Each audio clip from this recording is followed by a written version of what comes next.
기도하시겠습니다. 자비로우시며 사랑이 충만하신 하나님 아버지, 오늘도 거룩한 날을 맞이하여 우리 세검정교회 성도들을 주님의 전으로 불러주셔서 이 거룩한 예배에 참여할 수 있도록 인도하여 주신 은혜에 감사드립니다. 바라옵나니 오늘도 이 예배에 참여한 세검정교회 성도들에게 하늘의 신령한 은혜와 땅의 기름진 복락으로 풍성케 하여 주시옵소서. 특별히 오늘은 우리 세검정교회 창립 66주년을 맞는 주일입니다.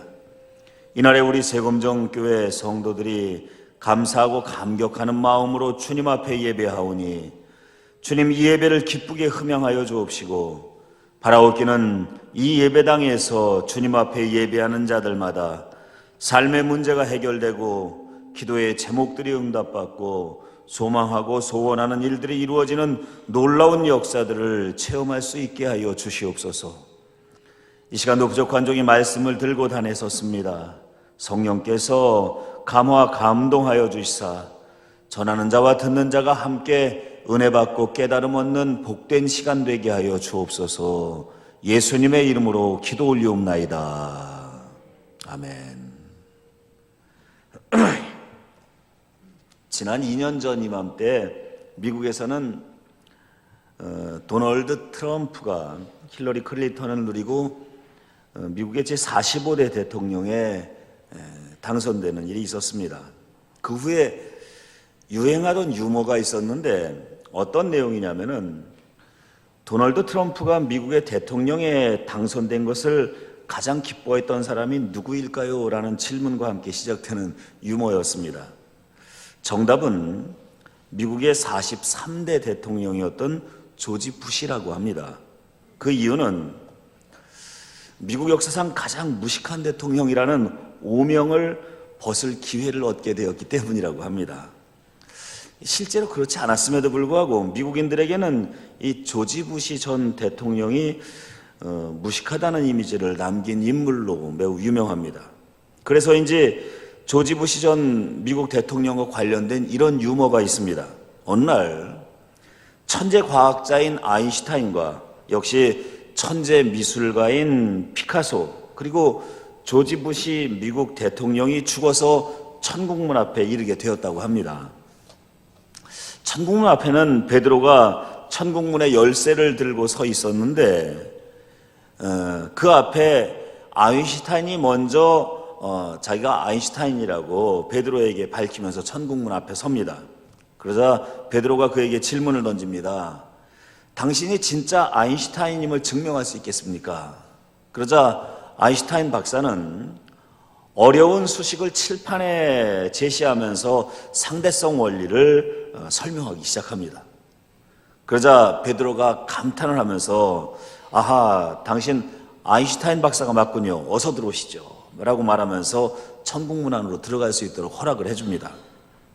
다음으로 천국문 앞으로 다가온 사람이 피카소였습니다. 베드로는 피카소에게 역시 자신이 피카소임을 증명해 보이라고 요청을 합니다. 그러자 피카소 역시 칠판에다가 분필로 멋진 그림을 그립니다. 이것을 본 베드로가 감탄을 하면서 과연 당신은 피카소가 맞는 것 같군요. 어서 천국문 안으로 들어오시죠. 그들의 뒤를 이어서 미국의 조지 부시 전 대통령이 천국문 앞에 서게 됩니다. 베드로는 고개를 들어서 조지 부시를 바라보면서 이렇게 말합니다. 당신 앞에 있던 아인슈타인과 피카소는 그들 스스로 자신의 정체를 증명해 보이던데 당신은 어떻게 증명할 수 있겠습니까? 그러자 조지 부시 전 미국 대통령이 눈을 휘둥그레 뜨고는 어리둥절한 표정을 지으면서 베드로에게 이렇게 묻습니다. 저기 베드로 사도님, 방금 말씀하신 아인슈타인과 피카소가 뭐하는 사람입니까? 그의 질문을 받은 베드로가 탄식을 하면서 이렇게 말합니다. 들어오십시오. 당신 조지 부시가 맞군요. 물론 여러분 유머입니다. 다른 나라 대통령을 비하할 의도는 없고 이제 이런 미국의 유명 사이트에 들어가 보니까 이런 유머들이 있는 것을 보고 제가 여러분들에게 들려드렸습니다. 어쨌거나 아인슈타인이나 피카소처럼 또 조지 부시처럼 자신의 독특한 캐릭터를 가지고 있다는 것은 내가 어떤 사람이다라고 하는 것을 설명할 수 있는 좋은 설명의 재료가 됩니다.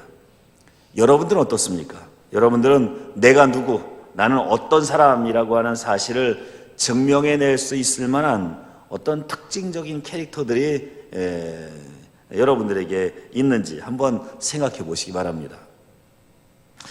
오늘 우리가 함께 봉독한 말씀을 보면 참으로 안타깝게도 도무지 자신의 정체를 증명해내지 못하는 사람들이 등장하고 있는 것을 보게 됩니다. 잘 아시다시피 유대민족은 주전 586년에 바벨론과의 전쟁에서 패하여 민족의 유력한 인사들은 누구나 예외 없이 바벨론의 포로로 끌려가게 됩니다. 유대인들은 바벨론 포로로 끌려간 후에 그곳에서 무려 70년간 포로 생활을 합니다. 시간이 흐름에 따라서 세상은 또다시 바뀌게 되었고 남유다를 멸망시키며 세계를 호령하던 바벨론이 메대와 파사 연합군에 의해서 멸망을 당하게 됩니다. 그리고 바벨론을 멸망시킨 메대와 파사는 메대라는 나라가 파사에 흡수되어 통합되면서 파사, 즉 페르시아 제국을 건설하게 됩니다. 대제국을 건설한 페르시아의 고레스 황제는 바벨론과 차별화된 정책을 펼치며 민심을 수습하고자 했는데 그 일환으로 이전에 바벨론 포로로 끌려와 있던 유대인들에 대하여 다시 고향 예루살렘으로 돌아가도 좋다고 하는 귀환 명령을 내립니다. 이로 인하여서 타향에 유수되어 있던 유다 민족은 고향 땅으로 돌아갈 수 있게 된 것입니다.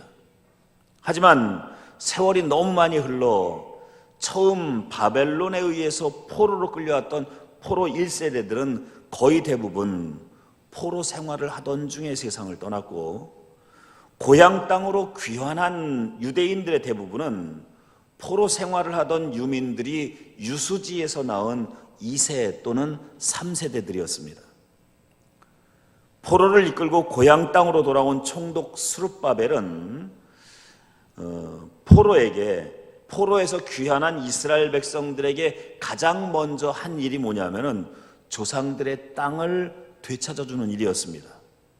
그런데 포로에서 돌아온 유민들이 포로에 끌려갔던 그 자신들이 그대로 귀환한 것이라면 그들에게 땅을 찾아주는 일은 어렵지 않았을 것입니다.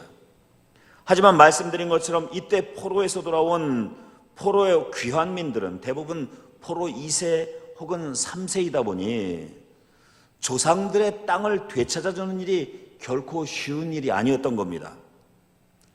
하지만 그럼에도 불구하고 유대인들은 율법, 역사 혹은 족보를 철저히 보존하고 있었기 때문에 어려운 와중에서도 자신들의 족보를 지키고 있었던 이들에게는 어렵지 않게 땅을 되찾아 줄 수 있었던 겁니다. 그런데 여러분, 포로에서 돌아온 귀환민들이 자신의 역사와 족보 또 신앙을 철저하게 보존할 수 있었던 이유가 있었으니 그것이 그들의 민족성이기도 했지만 또 하나는 하나님께서 그 이전의 예언자들을 통하여 너희들이 포로에서 풀려나 다시 고향으로 돌아갈 수 있을 것이라는 하나님의 말씀이 그 이전에 선포된 바가 있었기 때문입니다. 그리고 그 하나님의 말씀을 믿고 족보를 보존하고 있었기 때문에 그 족보를 보존하고 있었던 자들이 다시 고향으로 돌아왔을 때 그 족보를 가지고 그들의 조상 땅을 되찾을 수 있었던 겁니다. 그런데 오늘 우리가 읽은 말씀에 보니 조금 이상한 내용들이 등장합니다. 다른 사람들은 모두 누구의 자손이고 누구의 자손이고 하며 기록되어 있는데 59절 이하의 말씀에 보니 조상들의 이름이 아닌 포로로 끌려갔던 지방 이름만 알고 있는 자들의 이름이 등장합니다. 그래서 59절의 말씀에 보니 델멜라와 델하르사와 그룹과 아단과 인멜에서 올라온 자들이 있으나 그들의 조상의 가문과 선조가 이스라엘에 속하였는지 밝힐 수 없었더라라는 말씀이 기록되어 있는 것을 보게 됩니다. 이 말씀이 무슨 뜻이냐면 포로에서 풀려나 고향으로 돌아온 자들 중 델멜라와 델하르사와 앗단과 임멜에서 올라온 자들이 있었는데 그들은 족보를 보존하지 못하고 있었을 뿐만 아니라 조상들의 이름도 기억하지 못하고 있었다는 겁니다. 자기들이 그냥 이스라엘 민족이라고 하는 사실 그거 하나만 알고 있었던 겁니다. 그러니 자기들이 이스라엘 사람이라고 주장하고 있지만 그들이 이스라엘 사람이라고 하는 것을 증명할 수 있는 증거는 하나도 가지고 있지 못했던 겁니다. 고향으로 돌아가라 해서 고향으로 돌아왔는데 고향으로 돌아왔음에도 불구하고 조상의 땅을 되찾아 정착하지 못하고 땅을 되찾을 수 있을 만한 방법과 증거가 그들에겐 없었던 겁니다. 내가 이스라엘 민족이라고 해요. 이스라엘 땅으로 돌아왔으나 자신들이 이스라엘 민족이라고 하는 증거는 갖지 못하고 있었던 겁니다. 61절과 62절 말씀에도 이와 비슷한 인물들이 또 등장합니다. 이 말씀을 보면 제사장 지파의 자손이라고 주장하는 자들이 있었는데 하바야의 자손, 학고스의 자손, 바르실레의 자손들이 나타나서 자기들은 제사장의 자손이라고 주장을 하고 있습니다. 그런데 제사장의 족보를 보니 하바야, 학고스, 바르실레라고 하는 이름을 가진 제사장들은 존재하지 않았습니다. 오히려 그들이 밝힌 조상들의 이름은 제사장들의 이름이 아닌 바벨론 여인들의 이름이었습니다. 아마도 바벨론의 포로로 끌려간 뒤 여호와 신앙을 버리고 이방 여인과 결혼하여 그 이방 여인의 족보 속으로 자신들의 가문을 편입시켰던 모양입니다. 그러다 보니 이스라엘 제사장의 족보는 잃어버리고 이방 여인의 족보를 갖게 되었던 것입니다. 그러다 보니 그 후손들이 고향으로 돌아와 자신들은 제사장의 후손이라고 주장하고 있지만 그것을 증명할 만한 아무런 증거도 없는 겁니다. 결국 그들은 제사장 지파의 신분을 되찾지 못하였을 뿐만 아니라 지성물도 얻지 못하는 난감한 처지에 놓이게 되고 맙니다. 우리나라도 일제시대 때 그랬지만 바벨론에서 포로로 끌려간 유대민족도 역시 포로로 끌려간 그곳에서 끊임없는 학대와 시달림에 고난을 당한 바가 있습니다. 그들이 학대와 시달림을 당하였던 가장 큰 이유는 바로 그들이 가지고 있던 여호와를 믿는 신앙을 버리지 않고 고집스럽게 지키려 하였기 때문이라고 합니다. 당시 바벨론의 종교는 바알 신앙과 황제 숭배 사상이었는데 바벨론 정부는 바벨론의 포로로 끌려온 유대인들이 여호와 신앙을 포기하고 황제 숭배 사상을 받아들인다면 그들에게 포로민이라고 하는 불이익을 주지 않고 바벨론 민족과 동일한 동족처럼 대우해 주겠다고 약속을 합니다.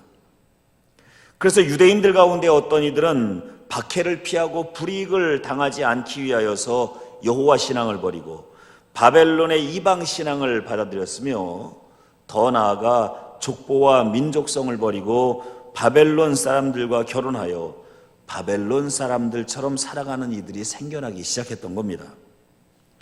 아마도 그렇게 바벨론 사람처럼 살기를 선택했던 사람들은 예언자들을 통하여 하나님께서 약속하신 포로에서 해방될 날, 다시 고향으로 돌아오게 될 날이 오게 될 것이라고 하는 사실을 믿지 못했던 것이 분명합니다. 그래서 본향으로 돌아갈 기대와 소망을 버리고 여호와 신앙도 버리고 자신이 유대인이라고 하는 신분도 숨긴 채 이방인의 족보에 자신을 편입시켜 이방인처럼 살게 되었던 것입니다. 그런데 그러던 어느 날 천년 만년 무너지지 않고 천하를 호령할 것만 같았던 바벨론이 신흥제국 페르시아에 의해서 멸망을 당하고 바벨론을 멸망시킨 페르시아의 황제에 의하여 고향 땅으로 돌아가라는 포로 귀한 명령이 내려지게 된 겁니다. 설마 그런 일이 정말 일어나게 될 것이라고 믿지 못하였는데 그 믿지 못했던 일이 현실이 되고 만 것입니다. 이 칙령이 선포되자 유대민족들은 자신들의 고향 땅 본향으로 돌아가게 됩니다. 그런데 문제는 그들이 돌아간 고향 땅에서 벌어지고 맙니다. 바벨론에서 포로로 살면서도 그 모진 탄압과 박해 속에서도 고향으로 돌아가게 될 것이라는 소망을 잃지 않고 신앙과 민족성을 보존하여 족보를 지켰던 이들의 후손은 고향 땅에 돌아와서 당당하게 자신들의 기업을 회복하고 신분을 회복합니다. 그러나 바벨론 포로를 지나는 동안 포로에서 풀려나게 될 날이 오리라는 말씀을 믿지 못하고 소망을 버리고 신앙을 버리고 족보를 버리고 살았던 자들의 후손은 포로 귀환 명령이 내려지는 그날에 조상이 살던 땅이라고 돌아온 본향에서 아무것도 되찾지 못하고 신분도 보장받지 못하는 불행에 직면하게 된 것입니다. 여러분, 요한계시록 3장 5절에 보면은 생명책에 관한 설명이 기록되어 있는 것을 보게 됩니다. 우리가 보통 생명록이라고도 부르는 이 책에는 이 땅을 살아가는 동안에 하나님을 향한 신앙을 지켜 마침내는 구원받아 천국에서 살게 될 신앙인들의 이름이 기록이 되어 있습니다. 요한계시록 3장의 설명에 의하면은 우리의 생명이 다하여 주님 앞에 서게 되는 그날, 이 생명록에 그 이름이 기록되어 있는 자들은 예수님께서 그 영혼을 멸망에서 구원해 주시고 천국의 영생복락을 허락해 주실 것이라고 알려주고 있습니다. 그때 그들은 천국에서 하나님의 자녀라고 하는 신분을 회복하게 될 것이며 또한 그들을 위하여 예비된 상급과 복록을 받아 누리게 될 것입니다. 하지만 반대로 이 생명록에 그 이름이 기록되지 아니한 자는 하나님의 자녀라는 신분도 회복하지 못할 것이며 더군다나 하늘나라에서 받게 될 아무런 상급도 없을 것입니다. 그리고 결국에는 천국의 영생복락이 주어지는 그 구원의 잔치 자리에 참여하지 못하고 슬피 울고 이를 갈게 될 것이라는 것이 성경에서 경고해 주는 말씀입니다. 그렇다면 중요한 것은 과연 어떤 이들의 이름이 그 생명록에 기록되느냐 하는 것입니다. 요한계시록 3장 4절과 5절에 기록된 말씀을 보니 옷을 더럽히지 아니한 자 그리고 이기는 자가 그 이름이 생명록에 기록될 것이며 결코 지워지지 않을 것이라고 알려주고 있습니다. 또한 예수님께서도 그 이름을 하나님과 천사들 앞에서 나의 자녀라고 시인해 주실 것이라고 기록되어 있는 말씀을 보게 됩니다.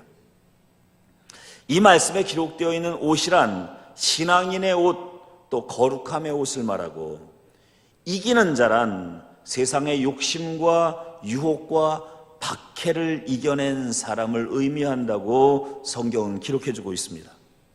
그러므로 거짓과 탐욕에 의하여 신앙의 거룩함의 옷을 더럽히지 아니한 자, 또한 세상 유혹과 또 신앙을 방해하는 박해 속에서도 하나님을 향한 신앙을 버리지 아니하며 그 신앙을 지켜낸 자야말로 생명록에 그 이름이 기록될 것이라는 말씀입니다. 그렇다면 도대체 우리는 어찌하여야 점점 더 악해져만 가고 유혹이 심해져만 가는 이 세상에서 거짓과 탐욕과 유혹에 물들지 않고 굳건히 신앙을 지키며 살아갈 수 있겠습니까? 성경을 통해서 주님께서 약속해 주신 바와 같이 우리에게는 누구나 육신의 삶이 다하는 날이 반드시 오게 될 것이고 그날에는 누구도 예외 없이 하나님의 심판대 앞에 서게 될 것이라고 하는 사실을 잊지 않고 천국의 소망을 굳게 하며 신앙의 거룩함을 지킨다면 여러분, 우리는 우리의 이름이 천국의 생명록에 기록될 것이라고 하는 사실을 잊지 말고 기억하시기를 축원합니다. 바벨론 포로로 끌려간 유대인들 중에 고향으로 돌아갈 수 있게 될 것이라는 희망을 버리고 그곳에서 좀 더 편안하게 살기 위하여 세상적인 욕심을 쫓아 신앙을 버리고 역사를 버리고 족보를 포기했던 사람이 있었던 것처럼 우리 기독교인들 중에도 이 땅에서의 삶이 결국은 유한할 것이라고 하는 진리를 자각하지 못하고 이 땅에서 천년 만년 살 것처럼 세상의 향락과 기쁨만을 추구하고 육신의 안락만을 추구하며 살아가는 이들이 있습니다. 그러나 여러분, 우리 인생의 길이는 결코 천년 만년이 아닙니다. 우리 인간의 수명이라고 하는 것은 길어야 100여 년 남짓합니다. 그 두갑자 남짓한 삶밖에는 살지 못하는데 육신의 영달만을 추구하며 살아가는 것이 과연 지혜로운 모습이겠습니까? 유대민족이 포로로 끌려간 지 70년 만에 언제나 강성할 것만 같았던 바벨론이 멸망당하고 어느 날 갑자기 고향으로 돌아가야 한다는 칙령이 선포되었던 것처럼 이 땅을 살아가는 우리 인생들에게도 어느 날 갑자기 이 땅의 삶을 마치고 우리 본향으로 돌아가야 할 날이 우리 앞에 분명히 닥치게 될 것입니다. 그렇게 언젠가는 본향 입구로 돌아가 주님의 심판대 위에 서게 될 것입니다. 그렇다면 여러분, 우리에게 있어서 진정으로 중요한 것은 유한한 죽을 수밖에 없는 육신을 위하여 이 땅을 살아가는 것이 아니라 영원한 생명을 살아가는 육신의 죽음 이후의 세상을 준비하며 살아가는 것, 이것이 진정 우리에게 중요한 일 아니겠습니까? 물론 이 땅에서의 삶도 분명 소중합니다. 그러나 여러분, 이 땅에서의 삶이 소중한 이유는 우리가 이 땅에서 어떻게 살아가느냐에 따라 하나님의 심판대 앞에 서는 순간 우리가 서야 할 자리가 달라지기 때문입니다. 우리가 신앙 가운데 살아가지 아니하고 세상의 거짓과 탐욕과 죄악의 그 유혹에 빠져 이 땅을 살아간다면, 또한 우리가 고난과 시련과 유혹에 굴복하여 믿음의 길을 버리고 사탄의 괴계에 굴복한다면 어쩌면 우리는 하나님의 심판대 앞에 서게 되는 그날 하나님의 자녀라는 신분을 회복하지 못할지도 모릅니다. 오늘 말씀에도 보니 유대인이라고 해서 포로에서 풀려나 고향으로 돌아갔을 때 그들 모두가 신분을 회복하고 조상의 땅을 되찾은 것이 아니었습니다. 하나님의 약속이 이루어져 본향에 돌아갈 날이 오게 될 것이라고 하는 소망을 붙잡고 그 어떤 탄압과 유혹에도 굴하지 아니하고 신앙을 지키고 민족성을 지켰던 자들만이 신분이 회복되고 조상의 땅을 되찾을 수 있었던 겁니다. 이와 마찬가지로 이 땅에서 교회에 다녔던 자들이라 하여 모두 생명록에 그 이름이 기록되는 것은 아닐 것입니다. 천국의 소망을 붙잡고 거짓과 탐욕을 멀리하고 신앙의 거룩함을 지킨 자들, 세상의 모든 환난과 유혹과 박해에도 믿음을 잃지 않고 주님을 끝까지 섬긴 이들이야말로 하늘의 생명록에 그 이름이 기록될 줄로 믿습니다. 사랑하는 세검정교회 성도 여러분, 바라기는 이곳 세검정교회에서 신앙생활하는 자들마다 하늘의 생명록에 그 이름이 영광대에 기록되기를 간절히 축원합니다. 그래서 우리의 삶이 다하여 우리가 돌아갈 본향에 이르렀을 때에 하나님의 자녀의 신분이 회복되고 예비된 상급을 받으시며 주님께서 베푸신 그 구원의 잔치 자리에 기쁘게 참여할 수 있는 저와 여러분 모두가 되시기를 주님의 이름으로 간절히 축원합니다. 기도하시겠습니다.